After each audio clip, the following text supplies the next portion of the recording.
ربہم یتوکلون، پھر انہاں دا بھروسہ قائم ہو جاندا کہ دے اتے بولو یا اللہ دی ذات اتے، تے جیڑے ویلے اللہ دی ذات اتے بھروسہ قائم ہو جائے پھر کوئی کسے دا حق نہیں کھاندا، کوئی جھوٹ نہیں بولدا، کوئی فراڈ نہیں کردا، کوئی ہنگالے نہیں پاندا، کوئی ملاوٹ نہیں کردا۔ کیوں؟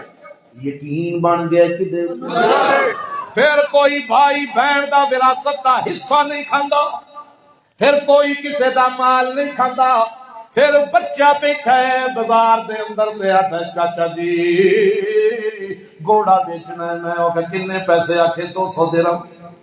صحابی کول بیٹھ کے آندا یار تینوں تا پتہ ہی کوئی نہیں اپنی سواری دی قیمت، میں تا 200 درہم ہدا نہیں لیندا، شئی قیمت لا جڑی قیمت ہے اس گھوڑے دی۔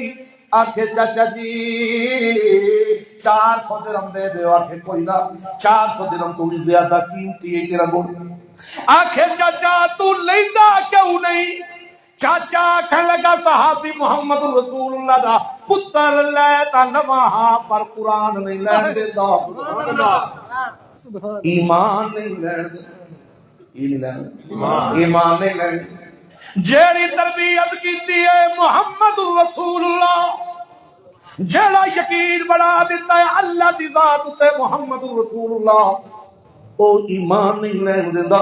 میں دلیل لواں، اللہ کہتا پھر ایمان بنتا ہے تا یقین بنتا ہے، یقین بنے تا بھروسہ قائم ہو۔ کتنے پیسے؟ آنکھیں پتر ہور ودا 600 دے دیو، نہیں نہیں ہلے بھی پیا تھوڑے منگنا ہے۔ بچہ رومن لگ پیا تے آکھن لگا چاچا میری غربت دا مذاق تا نہیں پیا اڑاندا۔ حضرت صحابی رسول نے سینے نہ لا کے آکھے اللہ دی قسم ہے اساں دکھیاڑیاں دے دکھ نو کبھی نہیں چھیڑیا، 800 درہم دا گھوڑا ہے تیرا، اے لے لے 800 درہم۔ اساں دا بھروسہ ہے کہ اللہ دے